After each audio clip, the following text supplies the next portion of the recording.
Hi everyone, এটা হচ্ছে মির্জা শায়ানমুগ্ধ উপন্যাসের পর্ব সংখ্যা 51, 52, 53। উপন্যাস মির্জা শায়ানমুগ্ধ, লেখনীতে জান্নাতুল ফিরদাউস মিথিলা। থামল রূঢ় মানবের কর্কশ কণ্ঠ। পা দুটোর গতি এখনো সচল তার।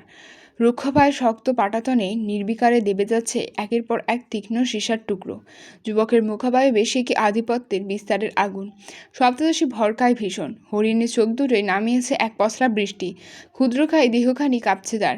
পা দুটো জমে গিয়েছে বরফের ন্যায়। ভঙ্গুর হৃদয়ে সপ্তদশী তখন ফাঁপা ফাঁপা কণ্ঠে কেবল আওড়ালো, আমি কোনো খেলনা নয় মিস্টার বিস্ট, যার ওপর কেবল আপনারই আধিপত্য থাকবে। না, আমি কোনো পুতুল যে কিনা শুধুমাত্র আপনার ইশারায় উঠবোস করবে। আমি একজন রক্ত মাংসে গড়া মানুষ।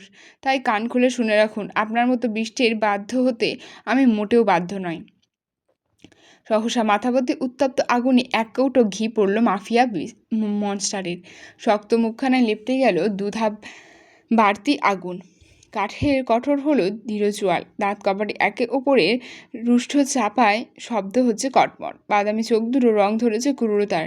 যুবক তক্ষুনি ঝড়ের বেগে এগিয়ে এসে আচমক হিংস্র থাবায় আঁকড়ে ধরল মাহির রাজহংসী ন্যায় সুদীর্ঘ কোমল কণ্ঠা। হাতে সে কি জোর রূঢ় মানবের। জোরের তালে উঁচিয়ে দিচ্ছে সপ্তর্ষির ক্ষুদ্র বদনখানি। মার্বেলের শীতল মেঝে হতে ক্রমশ আলগা হচ্ছে সপ্তর্ষির নরম পদযুগল। দেহখানি ভাব ধরেছে দোদুল্যমান। কণ্ঠায় চাপ বেড়েছে বহুগুণ। মাহি কাঁদছে, অনবরত পা ছোটাচ্ছে এদিক ওদিক। দুহাতে ঠেলে দিচ্ছে রূঢ়মানবের শক্তপোক্ত রুক্ষ হাতের মুঠো।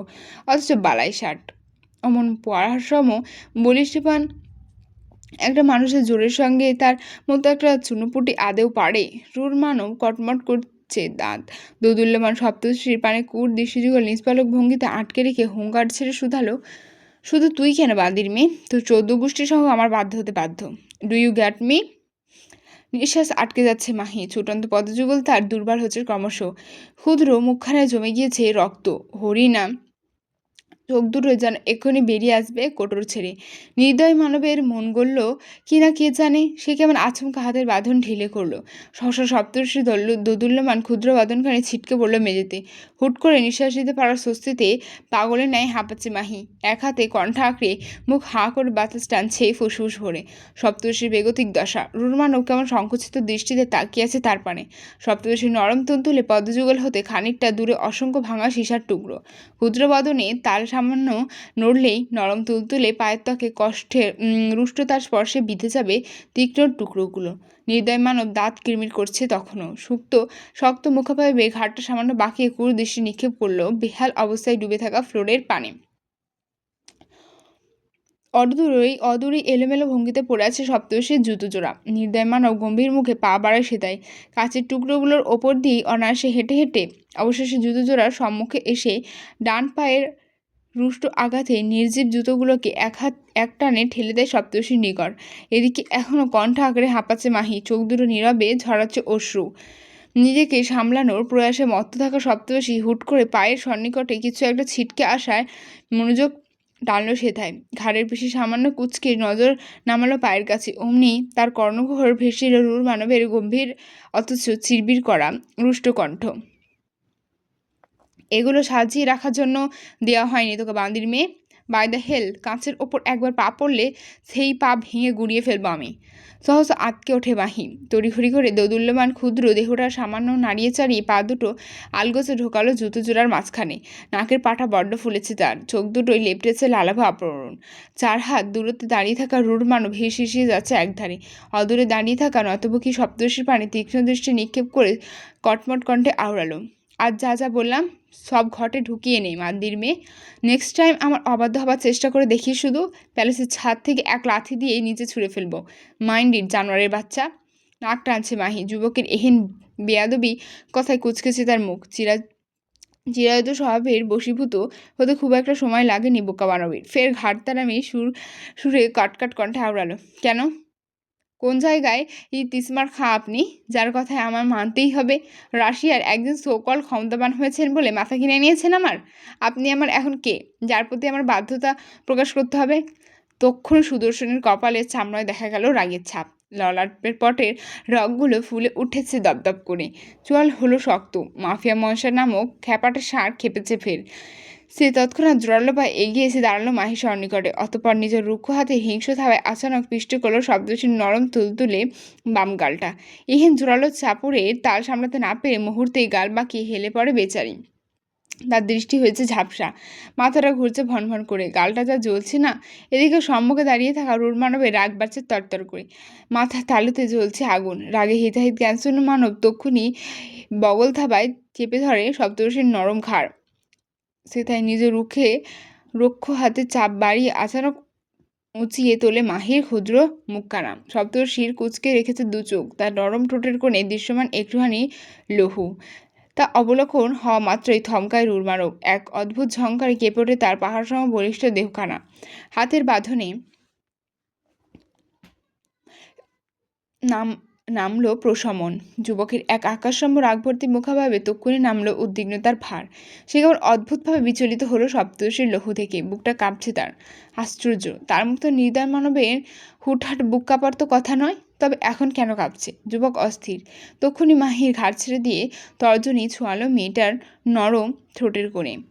সে তাই আলতো করে ছুঁয়ে দিয়ে লহুটুকু মুছতে ব্যস্ত রুরমানব। মুখে রা নেই তার, চোখ মুখে স্পষ্ট ফুটেছে অপরাধিত্ব। সপ্তর্ষি হতবাক তার হেন কাণ্ডে।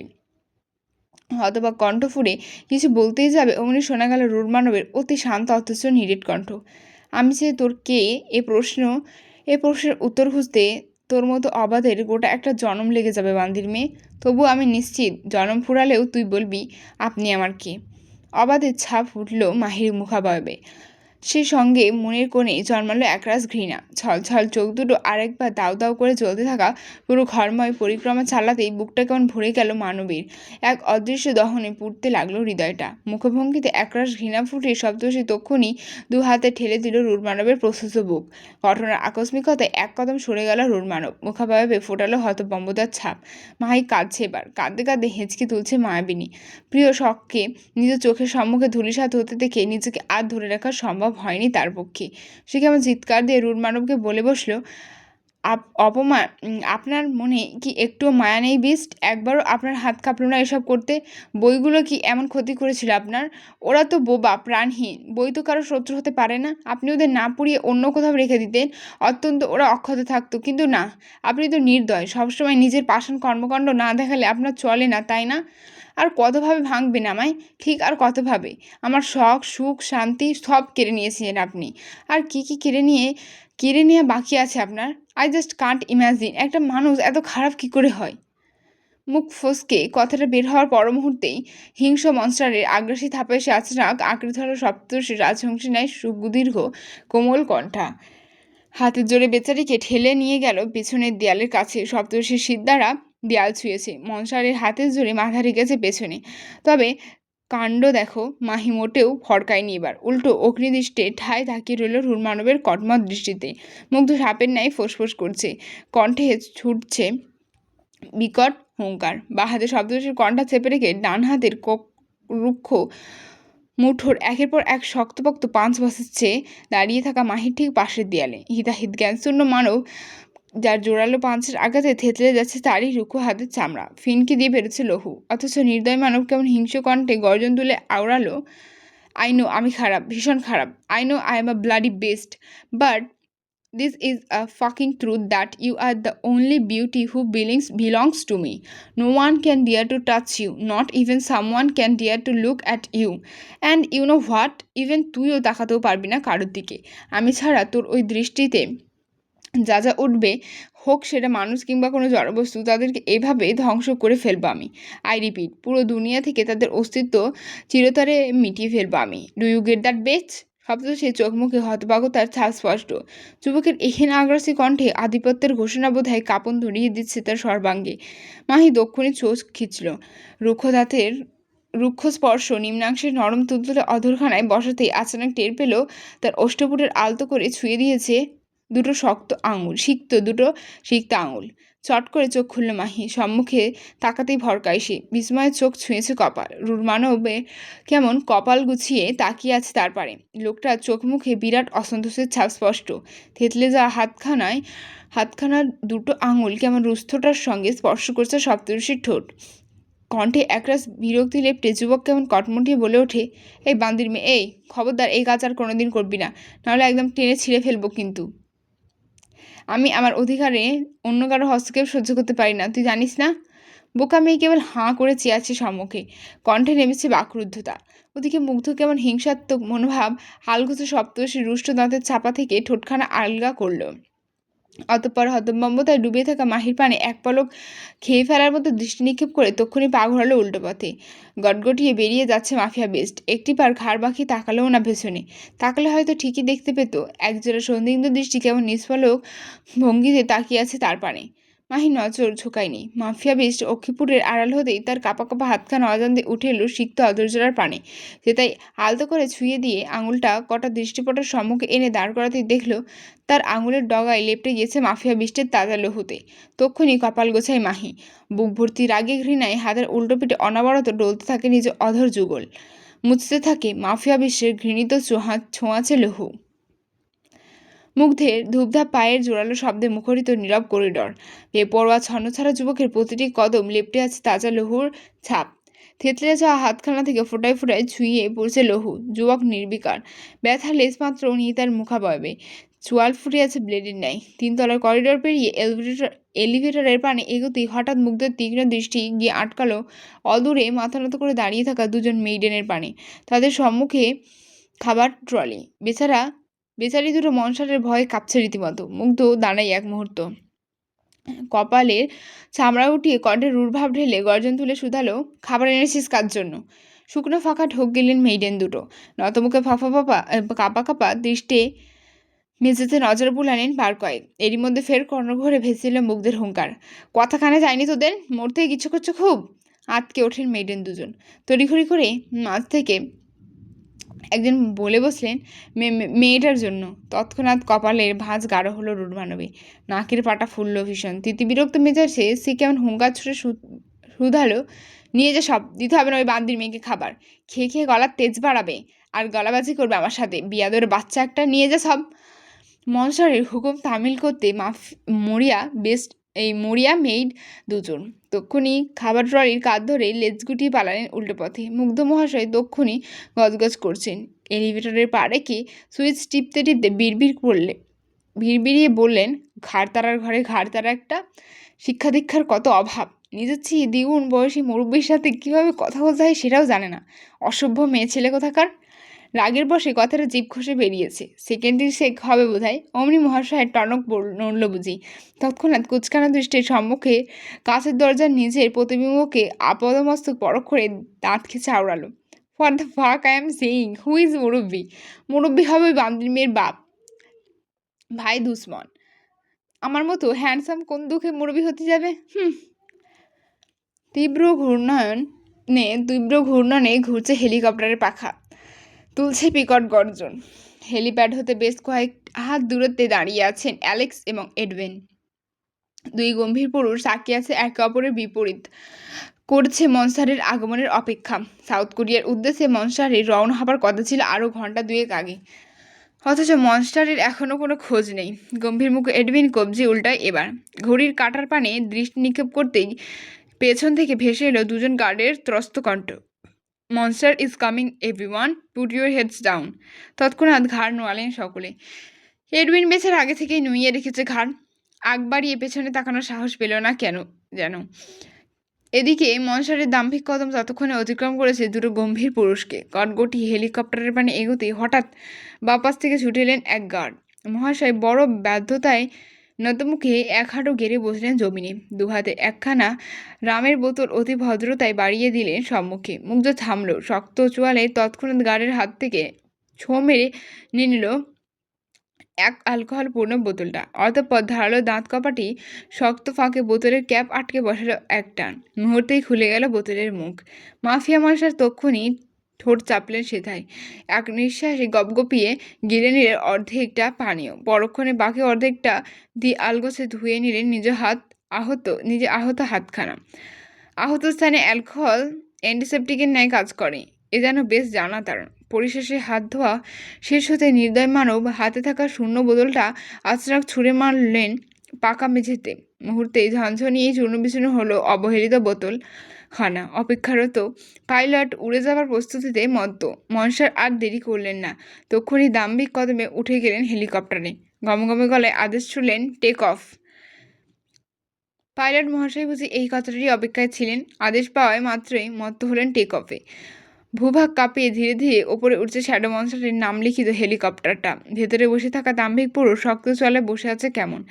তার অবচেতন মনটা কেমন অজানা কারণে আনচান করছে। মুগ্ধ জানে না সে কারণ। আগ বাড়িয়ে জানার প্রচেষ্টাও করেনি যুবক। হিডেন প্যালেসের আকাশ সীমানা অতিক্রম করে বেশ কিছুটা দূরে চলে এসেছে হেলিকপ্টার। প্যালেস থেকে যত দূরত্ব বাড়ছে ঠিক ততই অস্থিরতা বাড়ছে মুগ্ধের। বুকটা খাঁ খাঁ করছে কেমন। অবোধ মনটা বারবার বলছে, চাশমিশ কি সত্যিই খাবার খায়নি? রাগ করলে তো না খেয়ে থাকার অভ্যেস আছে তার। তখন আবার থাপ্পড় দেওয়াতে ঠোঁটটাও কেটে গেল। এখন কেমন আছে মেয়েটা? এখন কি আগের মতো কাঁদছে? মনের কোণে উত্থাপিত হচ্ছে হাজারো অপ্রয়োজনীয় চিন্তা। কোনোটাই নিজের ইচ্ছাতে চিন্তা করছে না মাফিয়া বস। বিচক্ষণ মস্তিষ্কের হুঙ্কারে নিজেকে আটকে রেখেছে শক্তভাবে। দুহাত মুষ্টিবদ্ধ করে নিজের সত্তার থেকে বিড়বিড় করে বলছে, খেলে খাক, না খেলে মরে যাক বান্দির মেয়েটা। মরে গেলে অত্যন্ত কিছুটা হলেও শান্তি পাবো। বেঁচে থাকতেই যা জ্বালাচ্ছে, এইটুকুন একটা পিচ্ছি। কথাটুকু আওড়ে আসনের ছনে পিঠ হেলানেন মনস্টার। কপাল কুঁচকে চোখ দুটো বুঝলেন খানিক। অমন বদ্ধ চোখের পাতায় দৃশ্যমান হলো সপ্তদশের কন্দনরত নির্মল মুখখানা। ঠোঁটের কোণে লেগে আছে একটুখানি লহু। সঙ্গে সঙ্গে অস্থিরতা বাড়ল মুগ্ধের। বুকে বাড়ল কম্পন। মস্তিষ্ক অচল হয়ে গেল এক মুহূর্তের জন্য। ভুলে গেল নিজ বিচক্ষণী রূঢ় সত্তা। যুবক নিজের অবস্থানে ভুলে গিয়ে তক্ষুনি ব্যস্ত হলো ব্যগ্রকাণ্ডে হুঙ্কার ছুড়ে পাইলটকে বলল, এক্ষুনি প্যালেসের দিকে ব্যাক কর। ভরকায় পাইলট মহাশয়। চলতি পথে মাঝ রাস্তায় হুট করে এরূপ কথা শুনবে তা হয়তো স্বপ্নেও ভাবেননি তিনি। তবুও মহাশয়ের আদেশে বলে কথা। মহাশয় চুপচাপ স্লাইকিকে টান বসালেন ফের। অত বড় একখানা বাহনকে ফের উল্টো পথে ঘোরালেন তিনি। ওদিকে মুগ্ধ কেমন হাঁসফাঁস করছে। অস্থিরতায় গা থেকে খুলে রেখেছে ওভারকোটটা। বুকের বাম পাশটা জ্বলছে বিধায় সেটাই অনবরত হাত বোলাচ্ছে রূঢ় মানব। কাঁপা কাঁপা অন্য হাতে পাশ থেকে মোবাইলটা হাতে নিয়ে কল লাগালো অতি পরিচিত নাম্বারে। সেকেন্ড 30 যেতে না যেতে ওপাশ থেকে রিসিভ হলো কল। মুগ্ধ তখন গম্ভীর কণ্ঠে আদেশ ছুড়ে বলল, লোকেশন ট্রেস করে বাইক রেডি কর, আই এম কামিং। নিজেও কথা শেষ করে আর অন্যের কথা শুনবার প্রয়োজন বোধ করেননি মাফিয়া মনস্টার। তক্ষুনি খট করে কল কেটে পাইলটকে বললেন, আশেপাশে যে কোনো খালি জায়গায় ল্যান্ড কর, লাইব্রেরি যেতে হবে। মাথার ওপর ঝুম বৃষ্টি। বড় একখানা প্রকাশ শোনা গুদামের সামনে দাঁড়িয়ে আছে বিশাল দুটো ট্রাক। ট্রাক ভর্তি বই তুলেছে মাফিয়া মশালের গার্ডস। আমার এত রাগ ধরছে এই মুগ্ধকে, মানে এই নিয়ে ও 3বার ট্রাক ভাড়া করে ফেললো। ট্রাক ভর্তি জামা, ট্রাক ভর্তি খাবার, ট্রাক ভর্তি বই। কেন ভাই, তোর কাছে অন্য গাড়ি নেই? ট্রাক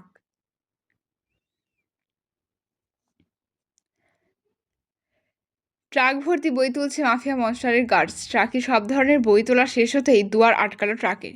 ধীরে ধীরে টানল গতি। ব্যস্ত রাস্তাতে এগোচ্ছে ট্রাক দুটো। গতি বড্ড জোরালো তাদের। এরই মধ্যে ট্রাক দুটোর পেছন থেকে কাওয়াসাকি নিনজা H2R বাইকখানা ছুটে এলো ঝড়ের বেগে। সে কি গতি বাইকটার! যেন বাতাসকেও হার মানাবার পায়তারার মতো সে। কালো রঙা একখানা শার্ট পরিহিত বলিষ্ঠ পুরুষ বসে আছেন বাইকে। মাথায় কালো রঙা হেলমেট। তীব্র বেগে ছোটার দরুন বৃষ্টির দমকা ছিঁড়ে ফোটাগুলো বুঝি দাম্ভিক পুরুষকে ছুঁতেও পারছে না। যুবক সহসা গতি বাড়ল বাইকের। হাওয়ার সাথে পাল্লা দিয়ে এগোচ্ছে সে। হেলমেটের আড়ালে লুকিয়ে থাকা বাদামি চোখ দুটো কেমন অস্থির হয়ে ছুটছে সম্মুখে। হৃদয়টা বোধহয় এক্ষুনি দেহখাতা ছেড়ে ছুটে আসবে বাইরে। অবোধ মনটা কেবল বলছে, আমার চশমিস আদেও খেয়েছে তো? ভাই, তোর নাটকে তো বলিউডও হেরে যাবে। আকাশপট কাঁপছে। গুড়গুড় শব্দ তুলছে উপস্থিত মেঘ। ঝোড়ো হাওয়ার উপকার ধরণী। সেন্ট পিটার্সবার্গের ব্যস্ত রাস্তায় নেমেছে তুমুল বর্ষণ। হাওয়ার সনে পাল্লা দিয়ে এগোচ্ছে মাফিয়া শ্যাডো মনস্টারের Kawasaki Ninja H2R bike.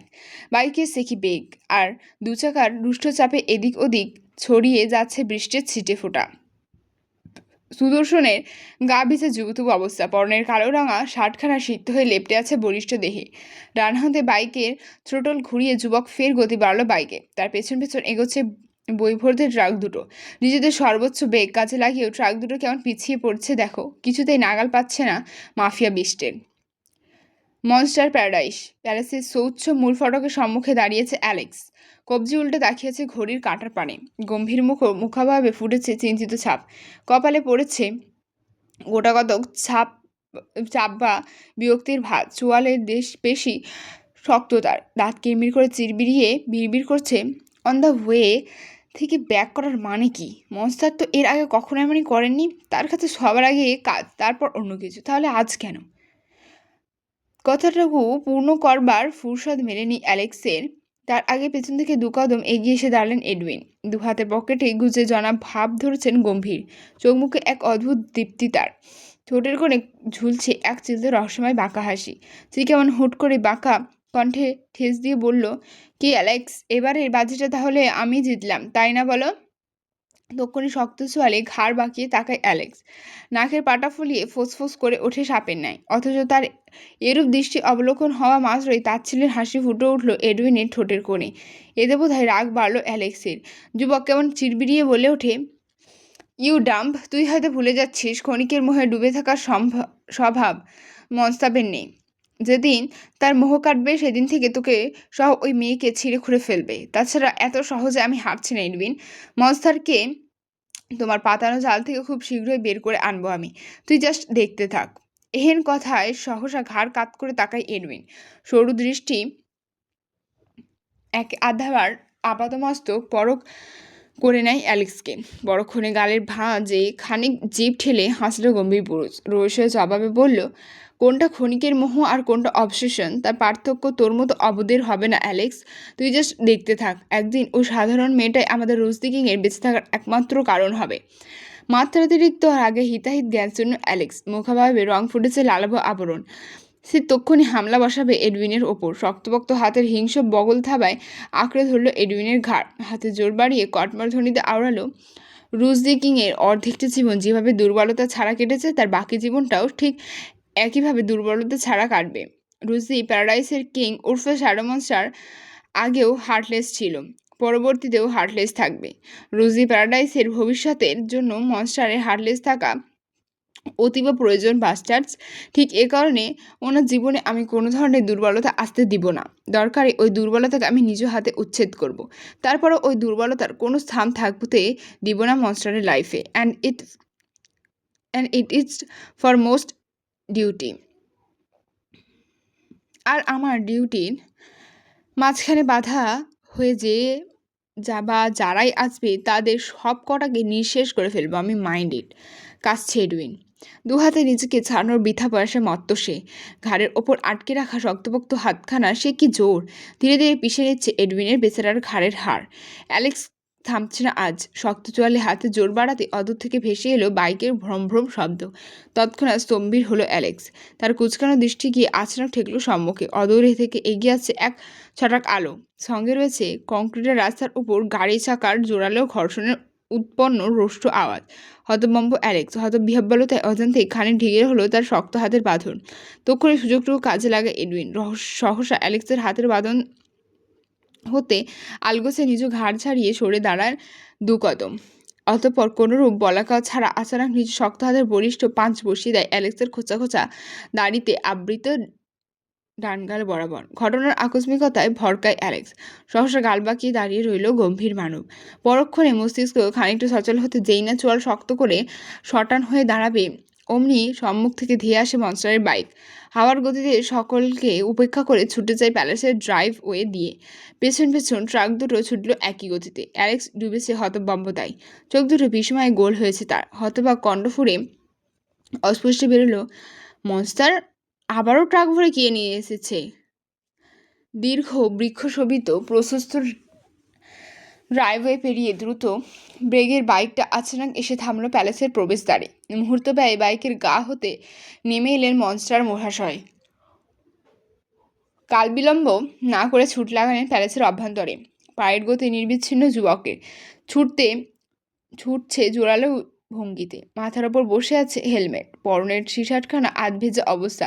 দ্রুতপদে ground ফ্লোরে এসে পা রাখতে পেছন থেকে ছুটে এলো এডউইন। সব জানতা বিচক্ষণী পুরুষ ভাব ধরলেন অজানার। ব্যস্ত মনস্টারের পিঠের পানে নজর রেখে কপট সন্দিগ্ধ করে জিজ্ঞেস করলো, মনস্টার, আপনি আবার চলে এলেন যে? Is everything okay? তৎক্ষণাৎ জবাব দেয়নি রুড় মানব। পায়ের গতি এলিভেটরের পানে এগিয়ে নিয়ে গমগমে গলায় শুধালেন, খাবার নিয়ে আয়। থমকাই এডুইন। পা দুটোই তার অচানক ভর করলো রাজ্যের সব ভার। চোখ দুটো নেমেছে হতবম্বতার ছাপ। কানে ভুল শুনল কিনা যাচাই করতে হতবাক কণ্ঠে আরেকবার প্রশ্ন তুলতেই যাবে তার আগে দেখা গেল মনসার প্রবেশ করেছে এলিভেটরে, ব্যগ্র হাতে আঙুল চাপছে সুইচ বোর্ডে। হতবম্ব এডুইনের সম্মুখে ধীরে ধীরে ধীরে বন্ধ হলো এলিভেটরের দুয়ার। আড়াল হলো রুড় মানবের বলিষ্ঠ দেহখানা। এডুইন তখনও দাঁড়িয়ে আছে ঠায়। তার অবাক কণ্ঠ ফুরে অস্পষ্ট বেরোলো, মুনবাট খায়নি এখনো? অন্ধকারাচ্ছন্ন কক্ষ। মেঝেতে নীরবে বসে আছে সপ্তদশী। বুকের কাছে গুটিয়ে রেখেছে দুপা, মুখ লুকিয়ে রাখা পায়ের ভাঁজে। ক্ষণে ক্ষণে কাঁপছে সপ্তদশী ক্ষুদ্র বদন। বিধুর অন্ধকারও ভেসে আসছে তার ফোপানোর শব্দ। একজোড়া দাম্ভিক কদম তক্ষুনি এসে দাঁড়ালো বিদঘুটে অন্ধকারে নিমেজিত কক্ষের দুয়ারের পানে।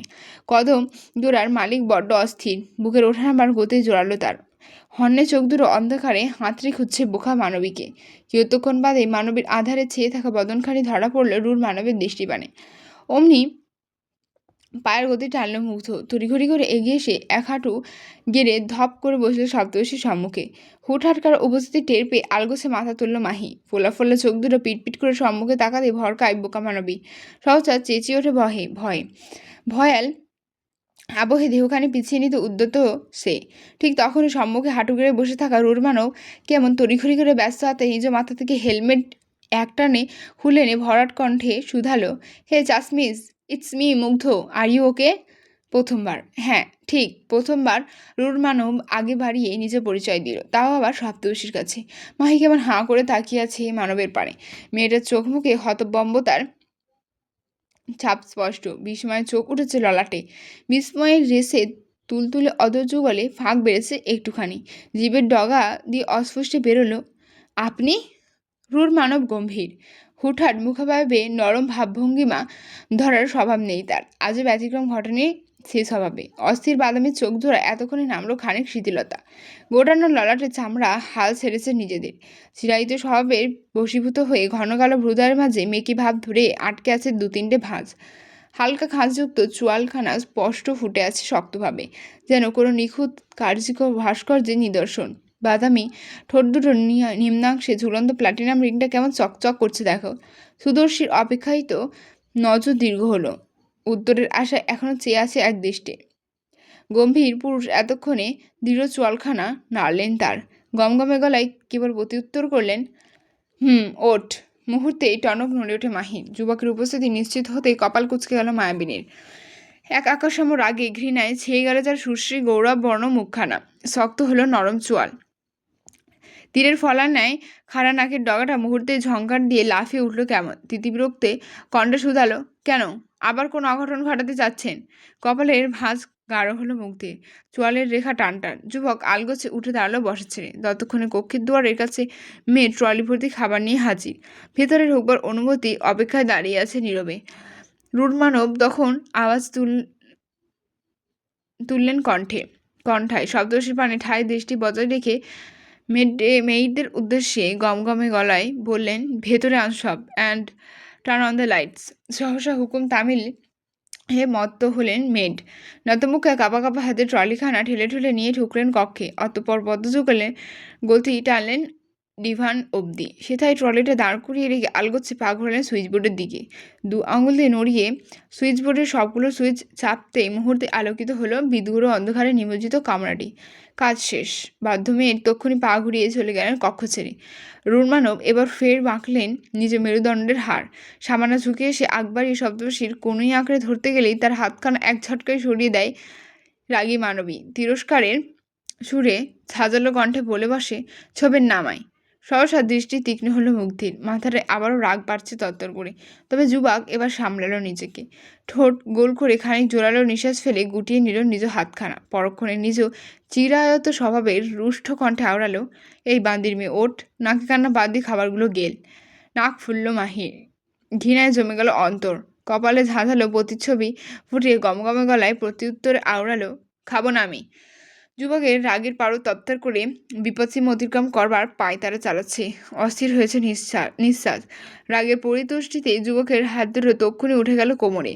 উপরিভাগে দাঁত কপাটি আলগোছে চাপ বসালো নিম্নাংশের ঠোঁটের মাঝে। সে তাই কিয়তক্ষণ দাঁত কপাটির রুষ্ট স্পর্শ বসিয়ে দিতেই মুগ্ধ আলগা করলো নিজ অধর। পরক্ষণে কেমন হুঙ্কার ছুড়ে শুধালো, দেখ ঢের ব্যাটারি, মেজাজ কিন্তু এমনিতেই ভীষণ খারাপ আমার। So I am warning you, নতুন করে রাগাস না আমায়। তাড়াতাড়ি উঠে খাবারগুলো খেয়ে নে। শুনল সপ্তর্ষি, তবে গা করল না সে বাক্যে। ঘাড়তারামি জোরে ঠায় বসে রইল মেঝেতে। এদিকে রাগী মারব দাঁত কিরমির করছে ফের। মেয়েটার পানে আরেকবার তীক্ষ্ণ দৃষ্টি ফেলে বলল, কি হলো ওঠ?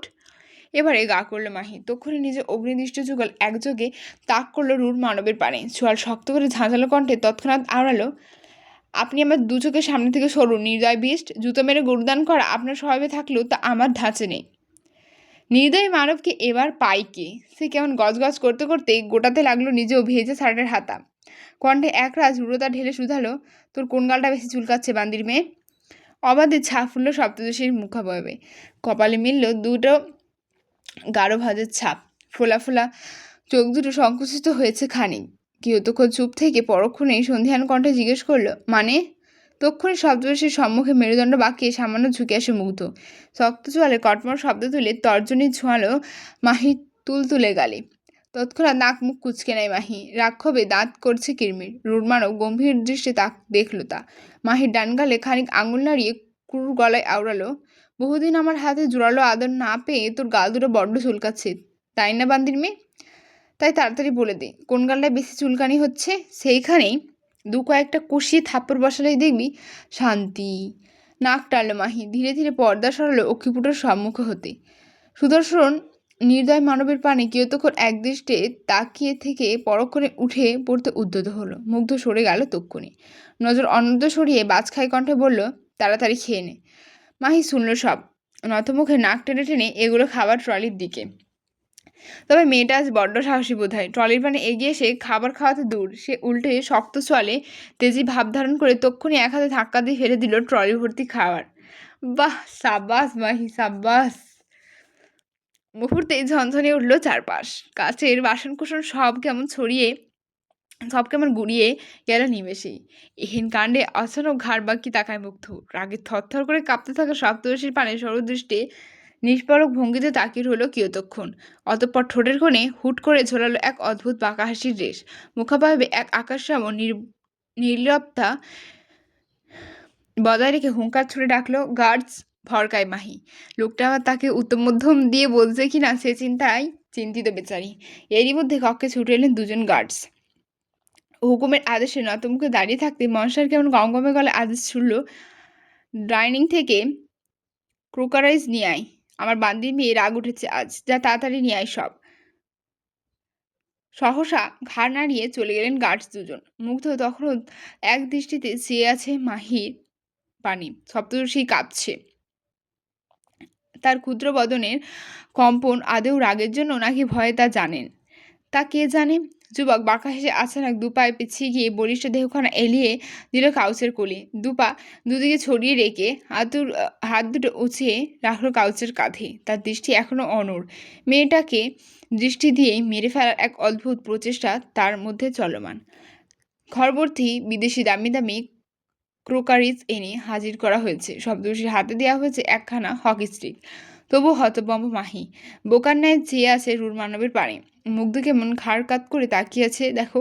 নিখাত সৌন্দর্যের প্রতীক ভ্রুদয় খানিক উঁচিয়ে সুদর্শন আচানক বলল, নে ভাঙ, যত ইচ্ছে ভাঙ, শেষ হলে আবার আনবো। সপ্তর্ষি চিবুক নামলো গলার কাছে। অপরাধীতে ছেয়ে গেছে তার মুখ। এতক্ষণে রণচণ্ডী ভাবখানা কোথায় যে উড়ে পালালো কে জানে। সে কেমন মিনমিন স্বরে বলে ওঠে, পারবো না আমি। সহসা পায়ের ওপর পা তোলে মুগ্ধ। এদিক ওদিক ঘাড় নাড়িয়ে ফোটালো শব্দ করে। অত্যন্ত ঠান্ডা অথচ নিরেটকণ্ঠে অল্টিমেটাম ছুড়ে বলল, এগুলোর গায়ে হকি স্টিক চালাতে না পারলে এই স্টিক আমি তোর গায়ে ভাঙবো, মাইন্ড ইট। আতকে ওঠে মাহি। ভয়ে কেঁপে উঠে তার সর্বাঙ্গ। কাঁপা কাঁপা হাতে শক্ত করে চেপে ধরলো হকি স্টিকটা। পরক্ষণেই শরীরে এক অদ্ভুত তেজ জ্বালিয়ে ইচ্ছে মতো হকি স্টিক চালালো ক্রোকারিসগুলোর ওপর। সপ্তর্ষি থামছে না আজ। ছলছল চোখে নিজ মনের সকল বীজ ঢেলে ভেঙে গুড়িয়ে দিচ্ছে নির্জীব কাছের বাসনকোসন। পুরো ঘরময় ছড়িয়ে ছিটিয়ে যাচ্ছে কাছের চূর্ণ। প্রায় মিনিট 10 ধরে চলল সপ্তর্ষির প্রলয়ঙ্কারী অভিযান। তবু ঘরের 4 ভাগের 1 ভাগ ক্রোকারাইজ ভাঙার সাধ্যি হয়েছে তার। বাকিগুলো পড়ে আছে ঠায়। মাহি বড় ক্লান্ত, বুক ফুলিয়ে হাঁপাচ্ছে ভীষণ। হাঁপাতে হাঁপাতে আলগোছে চোখ তুলল, তাকালো মুগ্ধের পানে। মুহূর্তেই দৃষ্টিগোচর হলো যুবকের অনড় বাদামি চোখ দুটো। সঙ্গে সঙ্গে চোখ নামায় মাহি। রুর মানবের চোখের পানে বেশিক্ষণ তাকিয়ে থাকবার সাহস হয় না তার। আজও হলো না তেমন।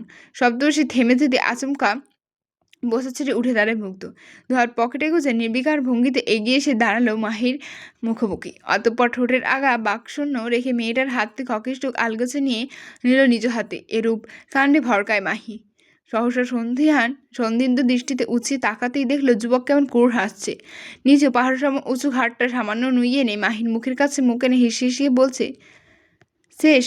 এইটুকু ভেঙে মাথা ঠান্ডা হয়ে গিয়েছে? বোকা মেয়ে, ওয়েট, আমি দেখাচ্ছি রাগ উঠলে কীভাবে ভাঙতে হয়। সহসা চোখ দুটো ছানা বড়া হয়ে গেল মাহির।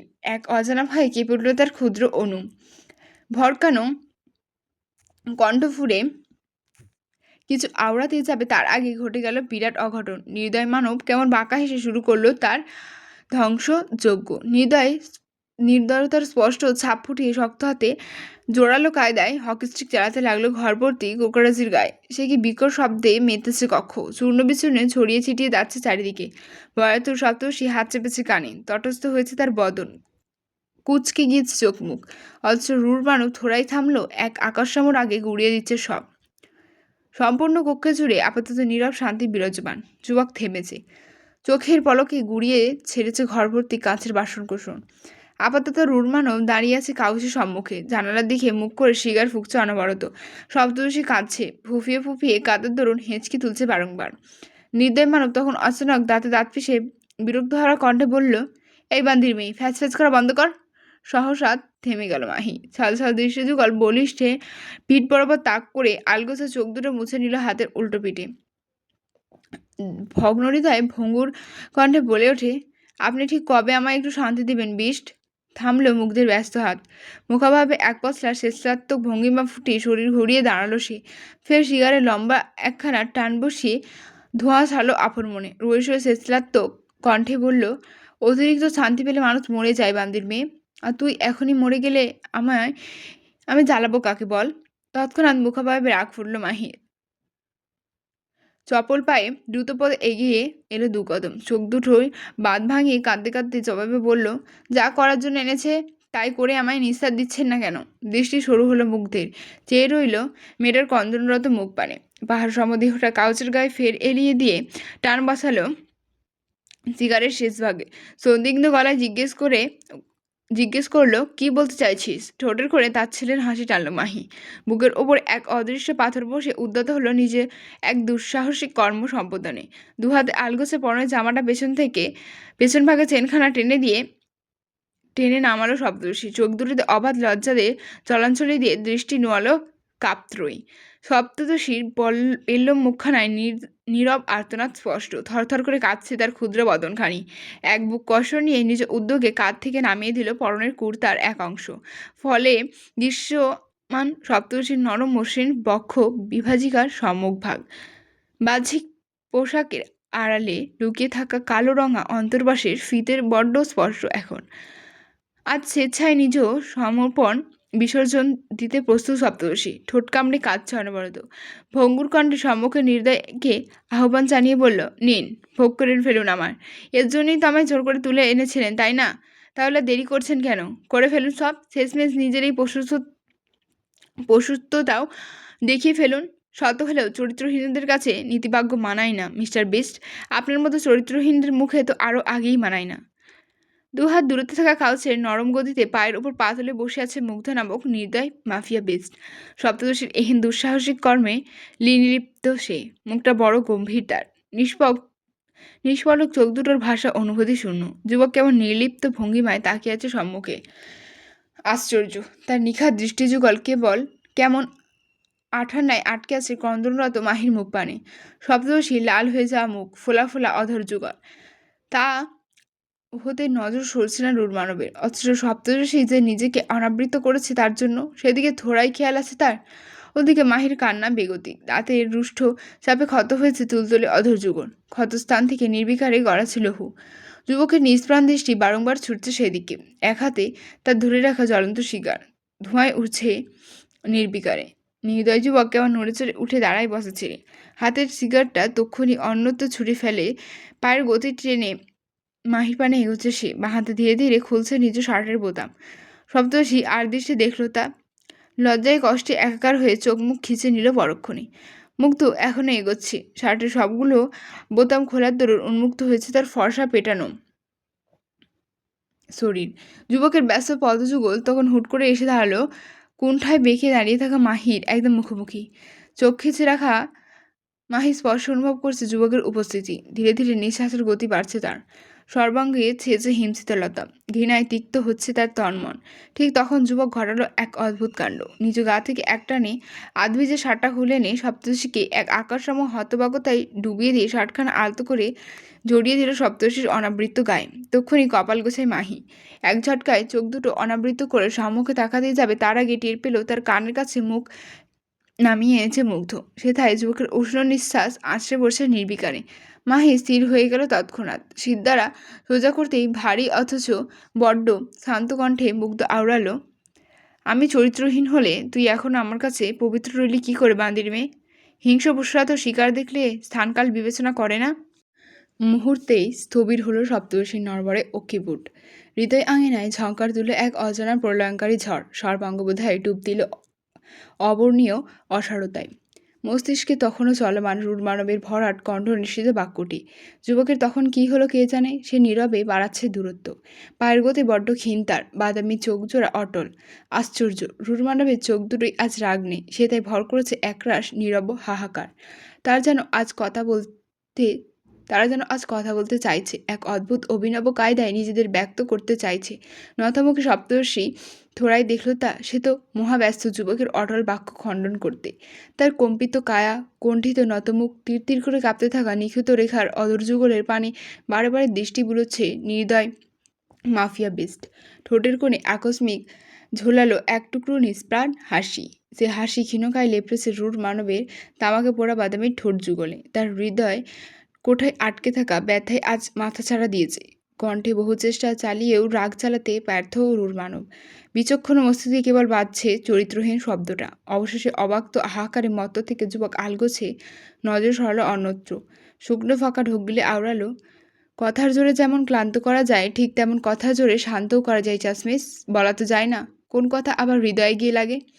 ঠোঁটের কোণে তাচ্ছিল্যের হাসি ফুটল মাহির। মুখটা তৎক্ষণাৎ ঘুরে গেল অন্যত্র। ছলছলে চোখ যারা মেঝেতে ঠেকিয়ে মেয়েটা কেমন তাচ্ছিল্যের সুরে বলে বসল, বিস্টদের আবার হৃদয় আছে নাকি? তারা তো নির্দয়। নির্দয় হৃদয়ে ব্যথার দোল লাগে না মিস্টার বিস্ট। রূঢ়মানবের বুকের খাঁচায় লুকায়িত অঙ্গটা ফের আরেকবার মুচড়ে উঠল। সে ব্যথায় আর সইবার নয়। যুবক তক্ষুনি ধারালো দাঁতের রুষ্ট চাপায় পিষ্ট করল নিম্নাংশের ঠোঁটখানা। অজানা নীরব যন্ত্রণায় কণ্ঠরোধ হয়েছে তার। গলার কাছটায় বোধহয় কাঁটা তারের বেরি বসিয়েছে কেউ। সামান্য ঢোক গিলতো বেগ পোহাতে হচ্ছে রূঢ় মানবের। সে কেমন হুট করে তার ছেলের হাসি টানল ঠোঁটের কোণে। আগের চেয়ে দ্বিগুণ গমগমে গলায় শুধালো, আসলেই ব্যথা হয় না তাই না? সপ্তদশী অনর নিজ বাক্যে। মুখাভাবে একরাশ গাম্ভীর্যের ছাপ ফুটিয়ে প্রত্যুত্তরে বলে ওঠে, আপনাকে দেখে তাই মনে হয়। সহসা ঘাড় বাঁকিয়ে তাকায় মুগ্ধ। কষ্ট তার চাপায় দাঁতের সনে অধর পিষে হাসল নিঃশব্দে। পরক্ষণে দৃষ্টি তীক্ষ্ণ করে ভরাট কণ্ঠে শুধালো, আমি তো best, but you are a beauty right? তোর ওই নির্মল মুখে ওসব কথা মানায় না বান্দির মেয়ে। তক্ষুনি ললাটে সন্দিষ্ট ভাঁজ পড়ল মাহির। ঘাড় ঘুরিয়ে সরু দৃষ্টে তাকালো সুদর্শনের পানে। কপাল কুঁচকে সন্দিহান গলায় জিজ্ঞেস করে ওঠে, কি খেয়ে এসেছেন? হৃৎপিণ্ড।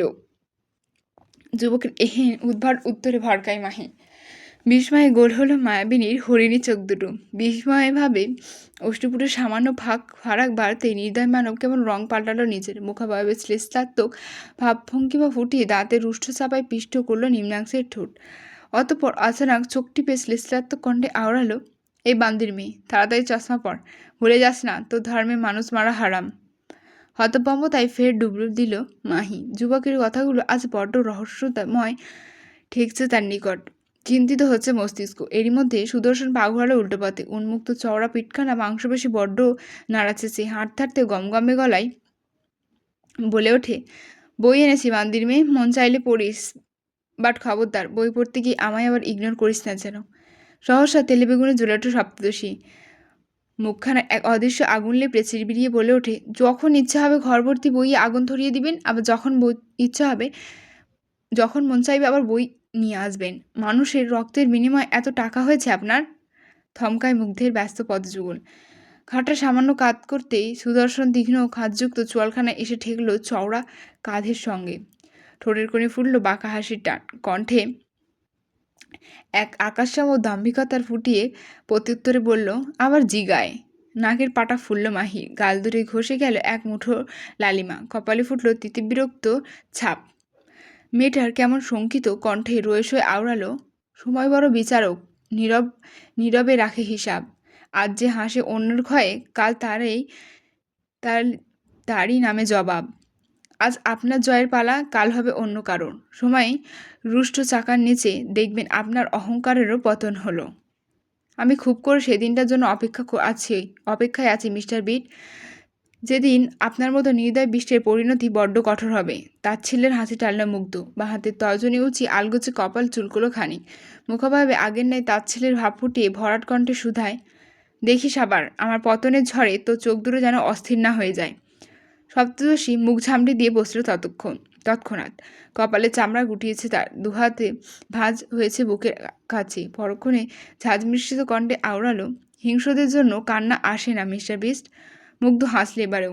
সে এক নির্লিপ্ত হাসি। দুহাত ঢুকলো পকেটে। পাহাড় সম উচ্চতার দাম্ভিক মাথাটা উঁচু হলো ফের। দৃষ্টি পৌঁছালো কক্ষের দুয়ারের পানে। যুবক গতি টানল পায়ে। গমগমে গলায় সেরফ বলে গেল, দেখা যাবে। শুনল মাহি। প্রতি উত্তরে মৌন রইল মানবী। যুবক ক্রমশ আড়াল হচ্ছে দৃষ্টিসীমানা হতে। মাহি তখনও দাঁড়িয়ে আছে ঠায়, দৃষ্টি আটকে আছে দুয়ারের পানে। হুট করেই তার পদযুগল কেমন ভার হয়ে গেল মনে হচ্ছে। নড়বড়ে হলো হাঁটুর হাড়। বেচারি কেমন ধপ করে বসে পড়ল মেঝেতে। দুহাত খামচে হলো পরনের শার্টখানা। তার ছলছল চোখ জোড়ায় দৃষ্টি ঝাপছে হচ্ছে ক্রমশ। কঠোর হতে আচানক হাতের উল্টো পিঠে ঝরে পড়ল এক ফোঁটা বাড়িকণা। মেয়েটা কেমন কাঁপা কাঁপা কণ্ঠে বিড়বিড়ি আওড়ালো, যেখানে আপনাদের বিমুগ্ধ হবার কোনোরূপ শঙ্খ অবশিষ্ট নেই, সেখানে আপনার ধ্বংসে চোখ ভিজানোর কোনো মানে নেই বেস্ট। আপনি সেই মির্জা সায়ান মুগ্ধ নন যার প্রতি প্রথম দর্শনে আমার সপ্তদশী হৃদয়খানা বিমুগ্ধ হয়েছিল। আপনি সেই মির্জা সায়ান মুগ্ধ নয় যে কিনা কলেজে মাঠে সবার সামনে আমাকে কাঁধে তুলে নিয়ে গিয়েছিলেন শুধুমাত্র আমি সকালে খাইনি বলে। আপনি সেই মুগ্ধ নন যে সারা রাত ফোন কানে নিয়ে আমার প্রতিটি নিঃশ্বাস প্রশ্বাসের গতি শুনেছে। আপনি সত্যি সেই মির্জা সায়ান মুগ্ধ নন বেস্ট, যে আহির সম্মুখে বলেছিলেন কোটি কোটি মাহিরার মাঝেও সে তার চাশমিশকে এক দেখায় চিনে ফেলতে পারবে। আপনি সত্যিই সেই মুগ্ধ নন বেস্ট। আপনি হচ্ছেন অধীর রায়, সেই লোক কেবল প্রতিশোধে বাঁচে। আপনার আসল পরিচয়, আপনি নির্দয় মাফিয়া শ্যাডো মনস্টার, যার হাতে লেপ্টে আছে অগণিত নিরপরাধ মানুষের নিরীহ লহু, যার হিংস্র প্রতিশোধে রসানালে পুড়েছি আমি, আমার সপ্তদশের হৃদয়, যার হিংস্রতার পৃষ্ঠে হচ্ছে আমার কোমলতা। এত কিছুর পরও আপনার প্রতি মুগ্ধ হতে গেলে আমি হয়তো বিবেকহীন বিবেচিত হব বেস্ট, হয়তো দোষী হব নিজ বিবেকের কাঠগোড়ায়। সদ্য বৃষ্টি পানিতে নিজেদের রাঙিয়ে শুদ্ধতায় মোড়ানো সবুজ ঘাসগুলো একজোড়া বুট জুতোর শক্ত শোলের তলায় পিষ্টে হচ্ছে রুষ্টতার সনে। থই থই করছে পানির ছিটা। কেউ কেউ নিজেদের ছড়াচ্ছে রূঢ় মানবের রুক্ষ পদযুগলে। মানব থামছে না। হেলিপোর্টের দিকে অগ্রসর হয় তার ব্যস্ত কদম। মুখটা বড্ড গম্ভীর, কপালে চামড়া গোছানো, ঠোঁটের ফাঁকি পালাক্রমে জ্বলে উঠছে মোটা মোটা শিকার।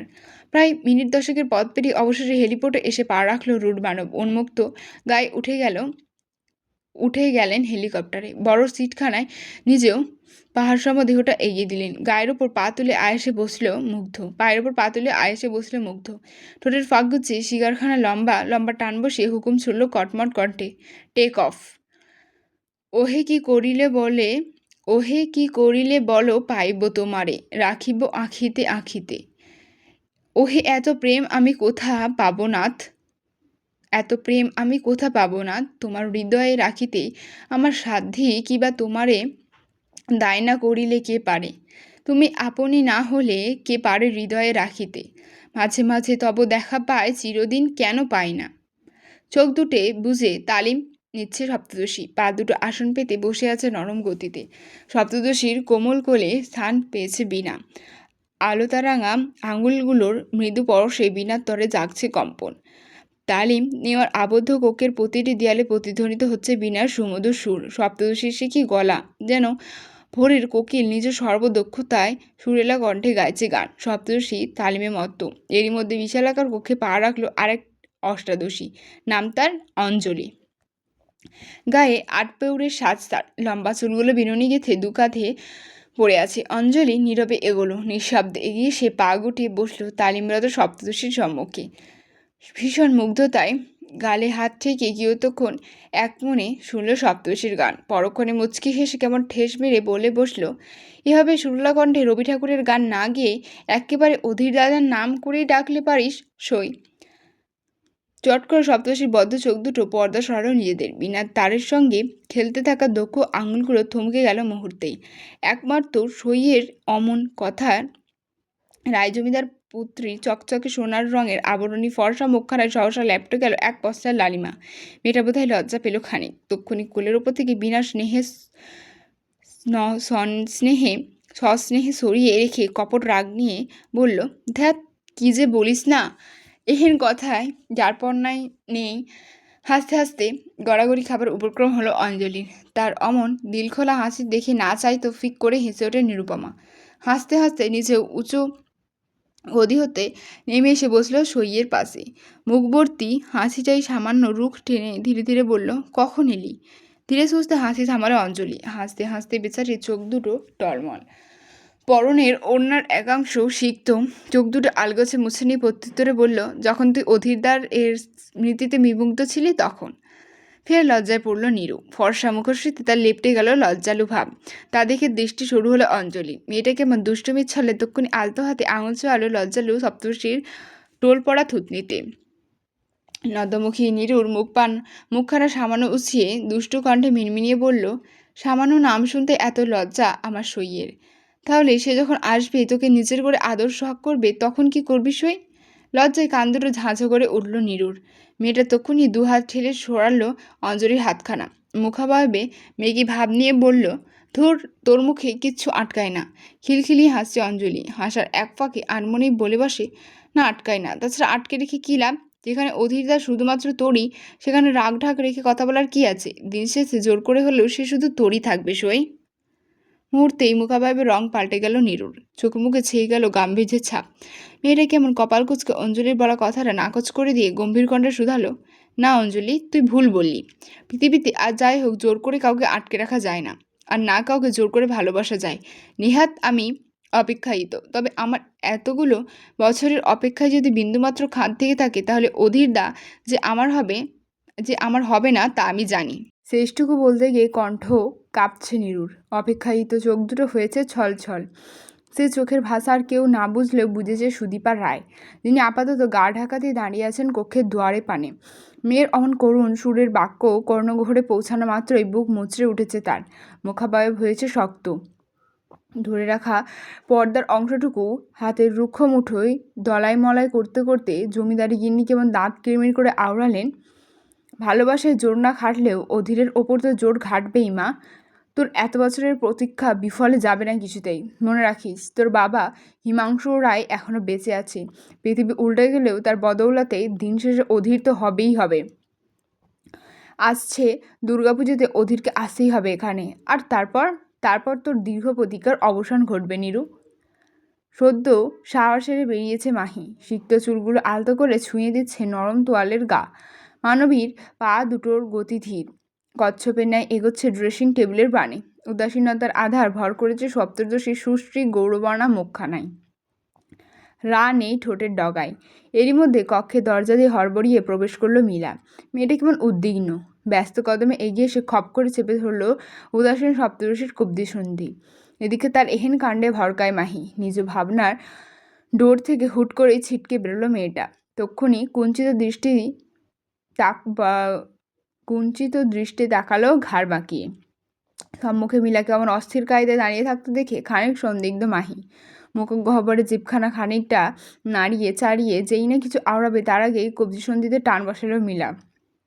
স্তম্ভীর সপ্তদশীকে নিজের সাথে করে নিয়ে যেতে উদ্যত সে। ব্যগ্র কণ্ঠে বলল, চলো তাড়াতাড়ি, সে এসেছে। সহসা ভ্রু গোছালো মাহি। সন্ধিহান গলায় প্রশ্ন ছুড়ল, কে এসেছে? মীরা তৎক্ষণাৎ জবাব দেয়নি। উল্টো মাহির নরম সরম কবজিসন্ধি আঁকড়ে থেকে তাকে নিয়ে এগোতে লাগলো করিডোর দিয়ে। মিনিট 7 পেরোলো বোধহয়। মিলার পদযুগল এসে থামলো তারই ছিমছাম কক্ষের বাইরে।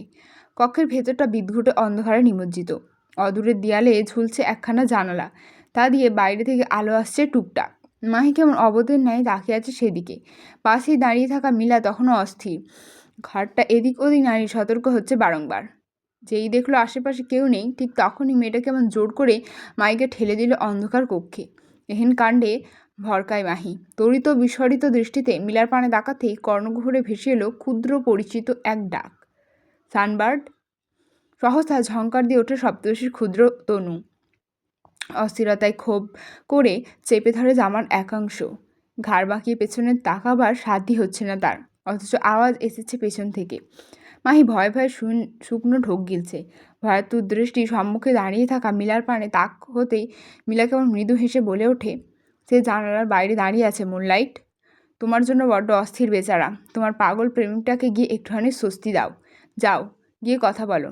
এডউইন এখন প্যালেসে নেই, আমি দরজার বাইরে দাঁড়িয়ে আছি। তুমি নিশ্চিন্তে কথা বলো তার সাথে। মস্তিষ্ক ফাঁকা হয়েছে সপ্তর্ষির। ঘটে ঢুকছে না মিলার একটি বাক্য। তার বিভ্রমে ডুবে থাকা দৃষ্টিযুগলের সম্মুখে হুট করেই আঘাত ছেয়ে গেল। মিলা দুহাতে ভিড়িয়ে দিয়েছে কক্ষের দুয়ার। মুহূর্তে এক বিদ্ঘুটে অন্ধকারে ফের নিমজ্জিত হলো সম্পূর্ণ কামরা। মাহি কাঁপছে। ঠিক তখনই পেছন থেকে ফের ভেসে আসে শ্যামপুরুষের গম্ভীর অথচ কাতর কণ্ঠ। সানবার্ড, কাছে আসবে না? একটু কথা বলবে না আমার সাথে? আমি যে তৃষ্ণার্ত তোমায় এক পলক দেখার জন্য। দয়া করে এই তৃষ্ণার্তের তৃষ্ণা মেটাও। ধীরে ধীরে কাঁপা কাঁপা দেহখানি ঘুরিয়ে দাঁড়ায় মাহি। কাঁপা দৃষ্টি আলগোছে নিক্ষেপ করে অদূরের জানালার বাইরে দাঁড়িয়ে থাকা হুডি পড়ুয়া শ্যামপুরুষের পানে। মেয়েটা তক্ষণি ঢোক গিলল সামান্য। ধীর কদমে রয়ে শুয়ে এগুলো সম্মুখে। জানালা হতে দুহাত দূরত্বে এসে পা থামিয়েছে মাহি। কাঁপা কাঁপা কণ্ঠে আলতো করে জিজ্ঞেস করল, আপনি এখানে কিভাবে এলেন সিড? আপনি নাকি মারা গিয়েছেন? তাহলে এখন আমার সামনে এসে দাঁড়ালেন কিভাবে? শ্যামপুরুষ কি হাসল? আলোর বিপরীতে দাঁড়িয়ে থাকায় তার মুখ অভিব্যক্তি সঠিক ধরা পড়ল না সপ্তর্ষির নিকট। সে কেমন নরম কণ্ঠে খানিক এগিয়ে এসে শুধালো, আমি সিড নই সানবার্ড, আমি মায়াঙ্ক, কমান্ডার মায়াঙ্ক, ডক্টর ইফতিয়ার শেখ এহসানের রৌদ্রের ফ্রেন্ড। সহসার সর্বাঙ্গ কেঁপে ওঠে মাহির। ক্ষুদ্র পরিচিতি মানবের মুখে নিজের চাচাতো ভাইয়ের নাম শুনে মেয়েটা কেমন আপ্লুত। তক্ষুনি স্থানকাল ভুলে এগিয়ে এসে দাঁড়ালো জানালার বড্ড নিকটে। হড়বড়িয়ে অস্থির কণ্ঠে জিজ্ঞেস করল, রোদ ভাই, আপনি আমার রোদ ভাইকে চিনেন? ভাই আপনাকে পাঠিয়েছে আমার কাছে, আমার পরিবার আপনাকে পাঠিয়েছে। ওরা এখন কেমন আছে? ওদের কোনো খোঁজ খবর আছে আপনার কাছে? ওরা কি আমায় মনে করে? আমার জন্য কাঁদে? আমার আব্বু, ওনার প্রেশারের কী অবস্থা? উনি এখন কেমন আছে? আর রোদ ভাই, অনেক ভাই কেমন আছে? ওনার না গুলি লেগেছিল, উনি এখন সুস্থ আছে তো? একটু বলুন না সবাই কেমন আছে? সপ্তর্ষির এহেন উৎকণ্ঠা থেকে বুক ভার হয়ে গেল মায়াঙ্কের। চোখে নামলো তীব্র ব্যথার ছায়া। মেয়েটাকে খানিক স্বস্তি দিতে সে কেমন কপটতার সঙ্গে বলে বসলো, সবাই ভালো আছে, আমাকে পাঠিয়েছে তোমাকে উদ্ধার করতে। বলো, তুমি যাবে না ওদের কাছে? সহসা মাথা ঝাঁকায় মাহি। নীরবে সম্মতি জানালো দুই যুবকের সহিত। মায়াঙ্ক হাসলো বোধহয়। ঘাটটা সামান্য এদিক ওদিক বাঁকিয়ে সতর্ক হলো খানিক। অতঃপর ফিসফিসিয়ে বলল, যদি আবারও ফিরতে চাও তাহলে তোমাকে একটা কাজ করতে হবে সানবার্ড। বল, তুমি করবে তো? ভ্রু কুচকায় মাহি। কণ্ঠে সন্দিহান ভাব ঢেলে আওড়ালো, কি কাজ? যুবক স্থির রইল এক মুহূর্ত। পরক্ষণে গুরুগম্ভীর কণ্ঠে শুধালো, অভিনয়। কার সাথে আর কিসের অভিনয়?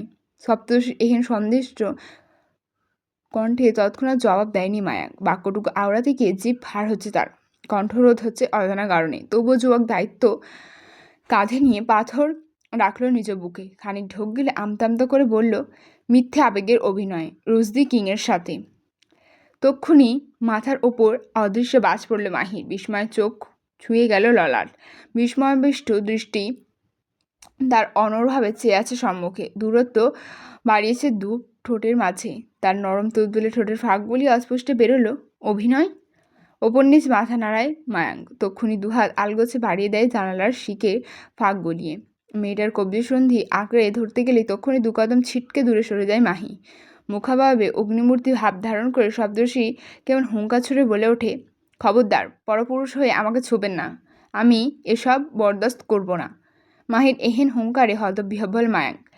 তার অক্ষিপুটে বোধহয় এক্ষুনি বেরিয়ে আসবে কোটর ছেড়ে। হতবম্বতায় ডুবে থাকা কণ্ঠ ফুঁড়ে অস্পষ্টে বেরিয়ে এলো, আমি পরপুরুষ সানবার্ড? আমি তো তোমার, শুধু তোমার। গত 6টা বছর ধরে আমি তোমাকে ভালোবাসি। আমার হৃদয়ে সম্রাজ্ঞী তুমি, আর তুমি কি না বলছো আমি পরপুরুষ? ফোঁস করছে মাহি। এই প্রথম সপ্তর্ষি এতটা রাগলো বোধ হয়। চোখ দুটো ঝরাচ্ছে আগুন। সুশ্রী গৌরবর্ণা মুখখানা লাল হয়েছে ইতিমধ্যেই। রাগে মুষ্টিবদ্ধ হয়েছে হাত দুটো। যুবকের কথার পিঠে সঠিক উত্তর না দিয়ে সে উল্টে ঝাঁঝ নিয়ে বলল, আর ইউ সিরিয়াস কমান্ডার? অভিনয়, তাও আবার মিথ্যে আবেগ নিয়ে? অসম্ভব। আমি বেঁচে থাকতে এ কাজ কোনোদিন করব না।